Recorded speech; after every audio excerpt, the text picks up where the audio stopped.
दोस्तों, इतिहास में कुछ नाम ऐसे हैं जिन्हें सुनते ही रोंगटे खड़े हो जाते हैं। एक ऐसा इंसान जिसने आधी दुनिया को घुटनों पर ला दिया, जिसकी तलवार से ज़्यादा उसका नाम खौफ फैलाता था। एक ऐसा नाम जिससे पूरी दुनिया कांप उठती थी, जिसके घोड़ों की टाप सुनते ही शहर खाली हो जाते थे। वो सिर्फ एक योद्धा नहीं था, वो था तबाही का तूफान। आज हम बात करेंगे उस शख्स की जिसे दुनिया चंगेज़ खान के नाम से जानती है। दोस्तों, चंगेज़ खान सिर्फ एक राजा नहीं था, वह इतिहास का सबसे बड़ा विजेता और साथ ही सबसे ज़्यादा डर फैलाने वाला शासक भी था। उसने एक ऐसा साम्राज्य बनाया जो रोम, मिस्र और सिकंदर मान के साम्राज्य से भी बड़ा था। लेकिन सवाल यह है कि क्या चंगेज़ खान जन्म से ही क्रूर था या फिर हालातों ने उसे राक्षस बना दिया।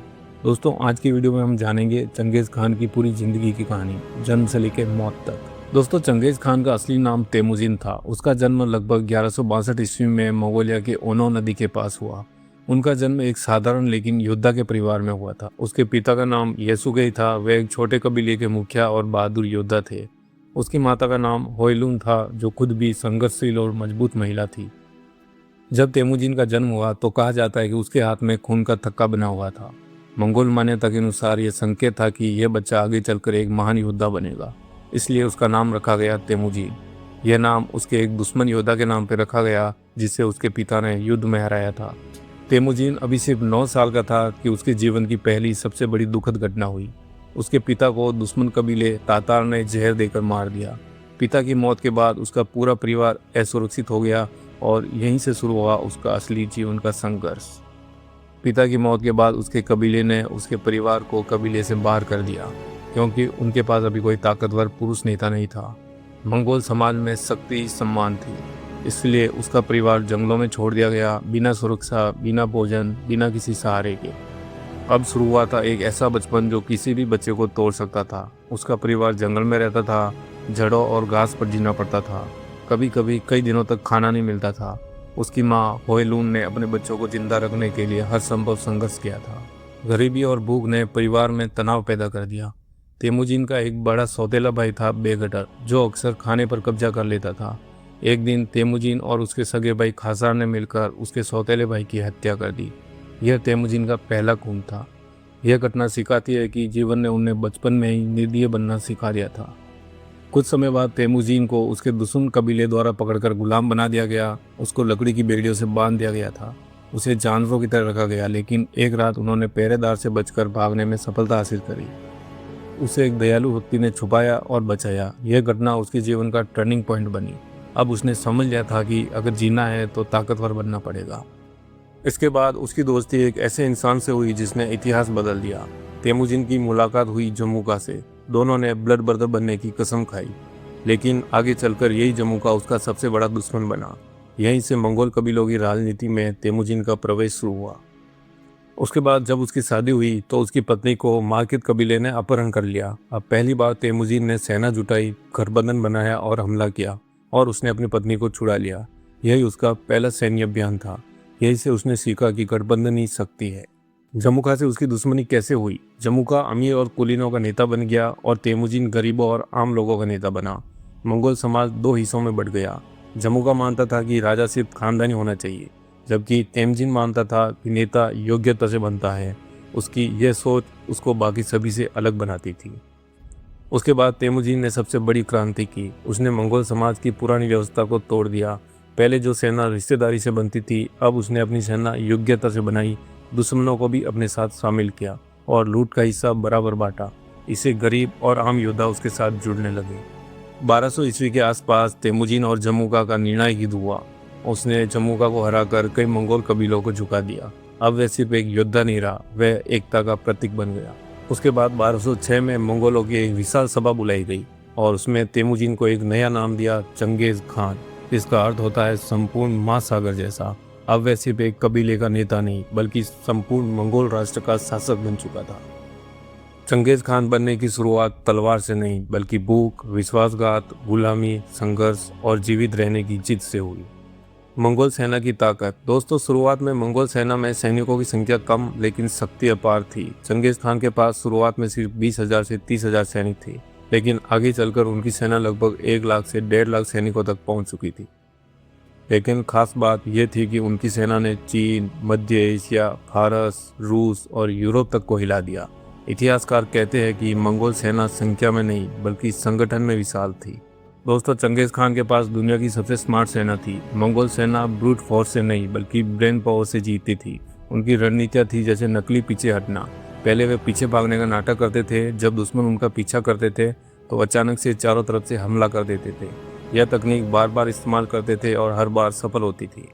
मंगोल सेना दुश्मनों को चारों तरफ से घेर कर हमला करती थी, जिससे उनके पास भागने का कोई रास्ता नहीं बचता था। इसको 360 डिग्री हमला बोलते हैं। चंगेज खान मनोवैज्ञानिक युद्ध करने में माहिर था। वह पहले ही शहरों में अफवाह फैला देता था कि मंगोल आ रहे हैं। कई बार शहर बिना लड़े ही सरेंडर कर देते थे। मंगोल सेना की असली ताकत थी घुड़सवार सेना। ऐसी सेना जो 200 से 300 किलोमीटर तक लगातार यात्रा कर सकती थी। जहां यूरोप की सेना 30 से 40 किलोमीटर तक पर डे चलती थी, वही मंगोल की सेना 100 किलोमीटर तक पर डे चलती थी। दुश्मन को पता भी नहीं चलता और हमला हो जाता। वह चलते हुए घोड़े से तीर चला सकते थे। 200 से 300 मीटर तक सटीक निशाना लगाते थे।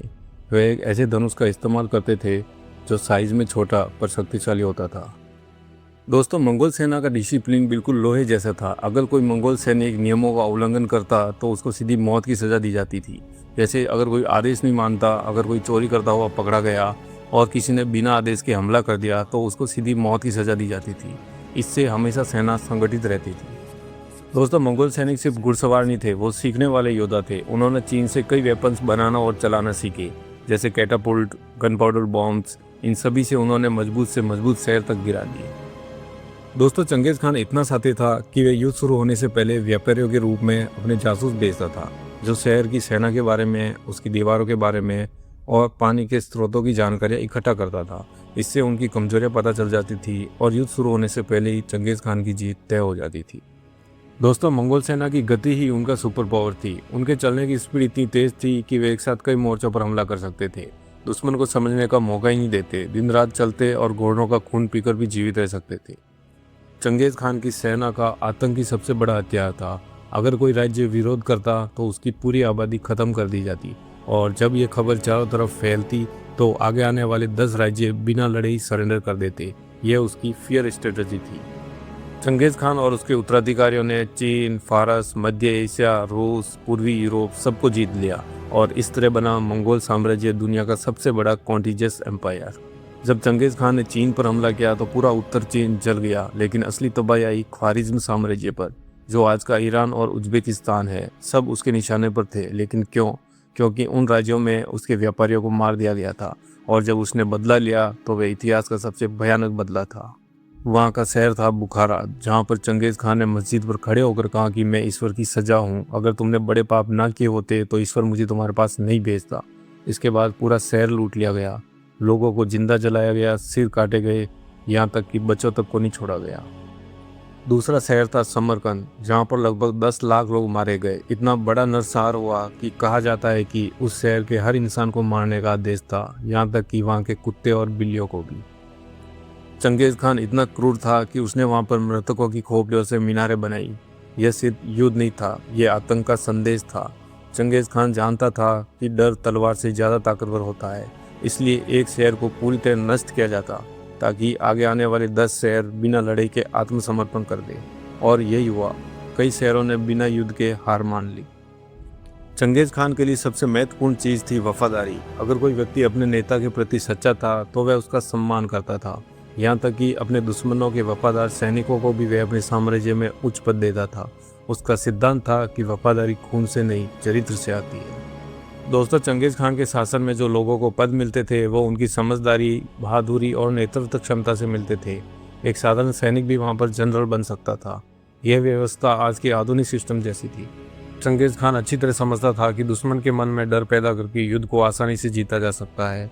वह मनोवैज्ञानिक युद्ध करता था, दुश्मनों में डर फैलाना, अपनी विशाल सेना को दिखाना, कुछ राज्यों को कठोर दंड देना ताकि बाकी के राज्य बिना लड़े आत्मसमर्पण कर दे।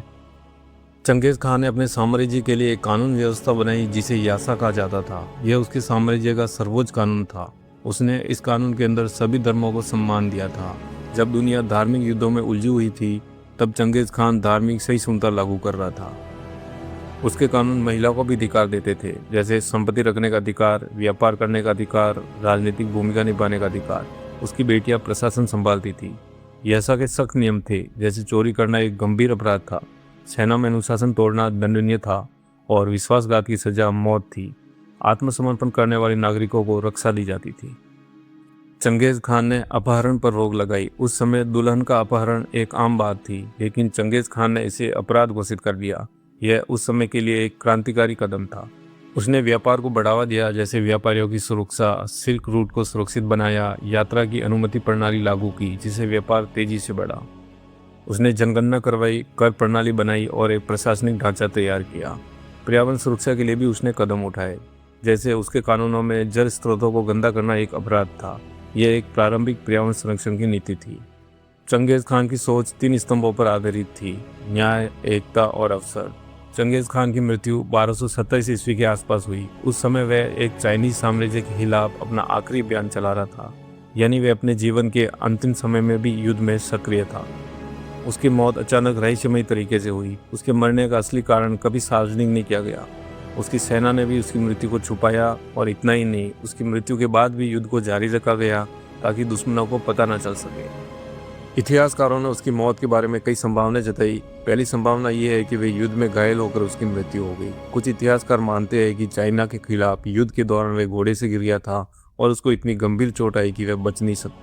मंगोल सेना लगातार घुड़सवारी करती थी, ऐसे में घोड़े से गिरकर घायल होना एक आम बात थी। दूसरी संभावना यह है कि उसे तेज बुखार या संक्रमण हो गया था। लगातार युद्ध, लंबी यात्राएं और कठोर जीवन ने उसके शरीर को कमजोर कर दिया था। कुछ दस्तावेजों में अचानक बुखार का जिक्र मिलता है। चंगेज खान की मृत्यु का सबसे बड़ा रहस्य है उसकी कब्र, जो उसकी मृत्यु से भी बड़ा रहस्य है। आज तो उसकी कब्र नहीं मिली है। कहते हैं उसकी अंतिम यात्रा गुप्त रखी गई थी और शव को छुपा कर दफनाया गया था। किंवदंती के अनुसार जो लोग उसके अंतिम संस्कार में शामिल हुए थे उन्हें भी मार दिया गया था, ताकि उस स्थान का रहस्य हमेशा छुपा रहे। कुछ कथाओं में कहा जाता है कि दफनाने के बाद उस स्थान पर घोड़ों को दौड़ाया गया ताकि जमीन समतल हो जाए। उसकी मौत को क्यों छुपाया गया? क्योंकि उसकी सेना जानती थी कि अगर दुश्मनों को पता चल गया कि चंगेज खान मर चुका है तो विद्रोह शुरू हो सकता है। इसलिए उसकी मौत को गुप्त रखा गया और युद्ध को जारी रखा गया। फिर बाद में उसके बेटे ओगोदेई को शासक बनाया गया। आज भी इतिहासकार, पुरातत्वविद और शोधकर्ता उसकी कब्र खोजने की कोशिश कर रहे हैं, लेकिन न कब्र मिली न अंतिम संस्कार का स्थान। इसलिए चंगेज खान इतिहास का सबसे शक्तिशाली और रहस्यमयी शासक बना हुआ है। दोस्तों, ये था इतिहास का सबसे क्रूर शासक चंगेज खान, जो अपनी क्रूरता के लिए तो कुख्यात था ही, लेकिन समाज सुधार में उसके उठाए हुए कदम भी काबिल तारीफ थे। तो आप चंगेज खान के बारे में क्या सोचते हैं? अपनी राय हमें कमेंट बॉक्स में ज़रूर बताएं, और अगर वीडियो पसंद आया है तो लाइक करें और चैनल को सब्सक्राइब करना ना भूलें।